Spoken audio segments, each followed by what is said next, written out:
बच्चों, let's read the question. The question says synaptonemal complex is visible from.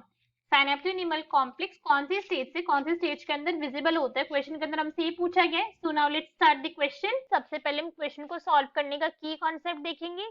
की concept. तो question को solve करने का की कॉन्सेप्ट क्या है हमारा? कि हमें मियोसिस के बारे में पता होना चाहिए, राइट? हमें मियोसिस के बारे में नॉलेज होनी चाहिए. और मियोसिस से भी ज्यादा इंपॉर्टेंट अभी क्या है इस क्वेश्चन को सॉल्व करने के लिए, कि हमें मियोसिस के प्रोफेज फर्स्ट के बारे में पता होना चाहिए. प्रोफेज फर्स्ट, बिकॉज जितने भी अगर हमें इवेंट देखे सारे के सारे बिलोंग प्रोफेज फर्स्ट से करते हैं, मियोसिस फर्स्ट के. Prophase first. तो अब हम क्या करेंगे, इस क्वेश्चन को समझने के लिए एक डायग्राम देखेंगे. So now let's see a diagram. हम देखें तो ये बेसिकली डायग्राम मेनली किसका, ये है प्रोफेज फर्स्ट का डायग्राम. इसके अंदर प्रोफेज के स्टेजेस है, फिर प्रोफेज के बाद आता है मेटाफेज, मेटाफेज के बाद फिर आता है एनाफेज, एनाफेज फर्स्ट आएगा, फिर एनाफेज फर्स्ट के बाद आएगा टीलोफेज, राइट? इसी तरीके से प्रोसेस कंटिन्यू होती है. अब हम एक एक करके सभी स्टेजेस के बारे में यहाँ पर देखेंगे कि क्या होता है. तो फर्स्ट फेज जो प्रोफेज के अंदर आती है that is leptotene stage. So leptotene stage के अंदर क्या होता है, जो क्रोमैटिन होता है, क्या होता है, जो क्रोमैटिन होता है उसका होता है कंडेंसेशन. क्रोमैटिन अंडरगो जाता है कंडेंसेशन के, और कंडेंसेशन करने के बाद यहाँ पे फॉर्म हो जाता है क्या, क्रोमोसोम्स. क्या फॉर्म हो जाते हैं, क्रोमोसोम.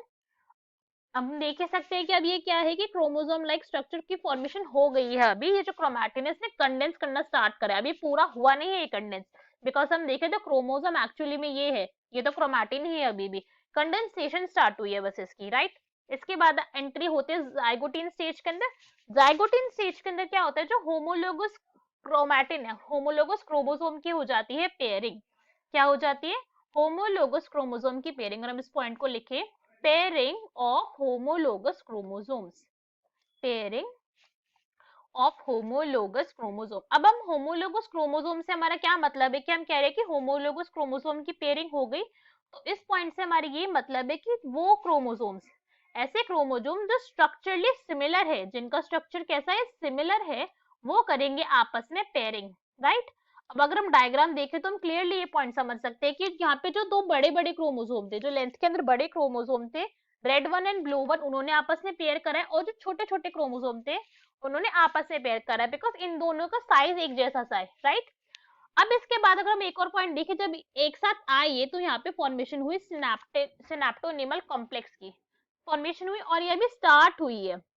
सिनेप्टोनिमल कॉम्प्लेक्स की फॉर्मेशन स्टार्ट हुई है. उसके बाद सेल एंटर कर जाता है पैकेटिन स्टेज के अंदर. पैकेटिन स्टेज के अंदर क्या होता है, सिनेप्टोनिमल कॉम्प्लेक्स कंप्लीट होने लग जाता है, बहुत क्लियरली विजिबल होता है. और यहाँ पे एक बहुत इंपॉर्टेंट इवेंट होता है जिसे कहते हैं क्रॉसिंग ओवर.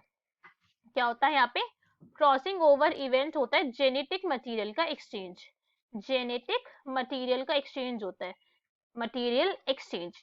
ये जो जेनेटिक मटेरियल का एक्सचेंज है, ये मियोसिस की एक बहुत इंपॉर्टेंट पार्ट, एक बहुत इंपॉर्टेंट प्रोसेस है. बिकॉज इसी जेनेटिक मटेरियल एक्सचेंज की वजह से क्या आती है, रिकॉम्बिनेशन आता है.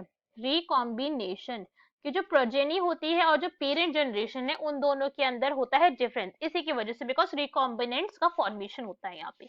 अब सेल एंटर कर जाएगी डिप्लोटीन स्टेज के अंदर. ऐसे आ गई सेल डिप्लोटीन स्टेज के अंदर. अगर हम क्या देखें तो हम देख सकते हैं कि जो यहाँ पे सिनेप्टोनिमल कॉम्प्लेक्स बनी थी, जो ऐसे सारे के सारे आपस में पेयर लेडर लाइक हो गया था स्ट्रक्चर, अब इनका हो जाता है यहाँ पे कायस्मा फॉर्मेशन. ये एक्स लाइक स्ट्रक्चर दिख रहा है हमें इधर क्लियरली, एक्स लाइक स्ट्रक्चर कायस्मा यहाँ पे फॉर्म हो गया. कायस्मा फॉर्मेशन का क्या मतलब है, कि जब जो क्रोमोसोम है सिर्फ टर्मिनल ही अटैच है. कैसे अटैच है, सिर्फ टर्मिनल से अटैच है, टर्मिनली अटैच्ड है. बाकी पूरे के पूरे क्रोमोसोम अपने आप में फ्री है, सिर्फ इस पॉइंट पे टर्मिनल से अटैच है. और जब डायकाइनेसिस के अंदर एंट्री होगी सेल की, जब डायनेसिस फेज में जाएगा, तो जो कायस्मा फॉर्मेशन है, जो कायस्मा फॉर्म हुआ था एक्स लाइक स्ट्रक्चर, इसके भी टर्मिनलाइजेशन हो जाती है. क्या हो जाती है, terminalization of chiasmata, terminalization of X लिख देते हैं हम यहाँ पे, because chiasma is X like structure, ये एक्स लाइक ही होता है. तो यहाँ पे क्या हो गया, इसकी टर्मिनाइजेशन हो जाती है. और यहाँ पे एक और प्रोसेस स्टार्ट होती है, that is spindle formation. Spindle fibre का फॉर्मेशन स्टार्ट हो जाता है, जो चाहिए होती है किसके लिए, सेल्स, ताकि जो क्रोमोसोम्स है वो मूव करे अपने रिस्पेक्टिव पोल की तरफ. फिर सेल एंटर कर जाती है. मेटाफेज के अंदर हम देख ही सकते हैं इक्वेटर के ऊपर अलाइनमेंट स्टार्ट हो गई है, इक्वेटर है ये, और इसके ऊपर क्रोमोसोम्स ने अलाइनमेंट स्टार्ट कर दिया। इक्वेटर पे अलाइन के बाद जो यहाँ पे क्रोमोसोम्स प्रेजेंट है, अब ये क्या करते हैं, इनका सिस्टर क्रोमैटिड का हो जाता है सेपरेशन। कैसे सेपरेशन होगा, अब इस पॉइंट को देखें कि ये एक रेड वाले हैं, दिस आर रेड वन, ये ऐसे रेड वाले हैं जो मदर से आएंगे, फिर फादर किसी भी एक पेरेंट से, और एक ये ब्लू वाले क्रोमोसोम्स हैं, ये दो प्रेजेंट है यहाँ पे। अब ये दोनों हो जाएंगे सेपरेट, सेपरेट हो चुके, हम देख सकते हैं कि यहाँ पे पूरे क्रोमोसोम था, अब इनका सिस्टर क्रोमैटिड सेपरेट हो गया। और यहाँ पे क्या होता है, स्पिंडल यहाँ पे प्रेजेंट है, स्पिंडल फाइबर, और ये रिस्पेक्टिव पोल की तरफ इन्होंने मूवमेंट स्टार्ट कर दी है, ये इस तरफ मूव करना स्टार्ट हो गया और इस तरफ मूव करना स्टार्ट हो गया, right. And this is what, this is centriole, ये सेंट्रियोल्स है। और ये क्या है, ये है स्पिंडल फाइबर, स्पिंडल फाइबर जिन्होंने हेल्प करी क्रोमोसोम को अपने रिस्पेक्टिव पोल की तरफ मूव करने में। इसके बाद सेल एंटर कर जाएगा टीलोफेज के अंदर। टीलोफेज में क्या होता है वो भी अब हम देखेंगे। टीलोफेज में अब क्या होगा कि जो अभी तक यहाँ पे हमने एक पॉइंट को जो ध्यान दिया हो अगर, कि हम क्या देख सकते हैं कि जो न्यूक्लियर मेम्ब्रेन है, क्या है ये न्यूक्लियर मेम्ब्रेन स्टार्टिंग के फेजेस के अंदर बहुत ही क्लियरली विजिबल थी, nuclear membrane, right.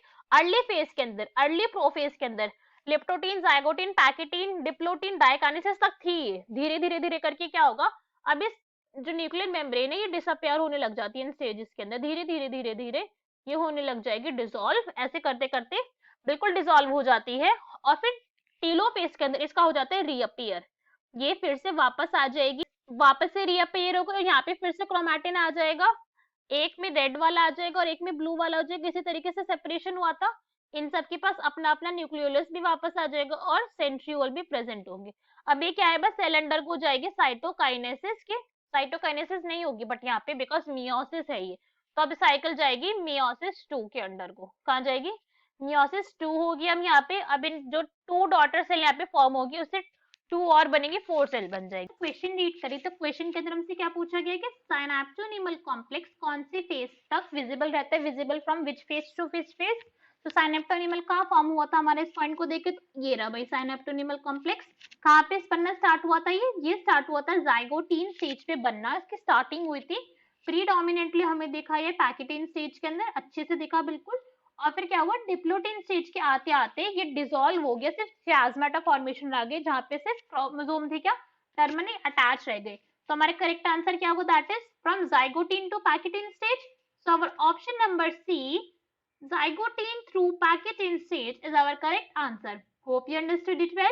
Best of luck. Thank you.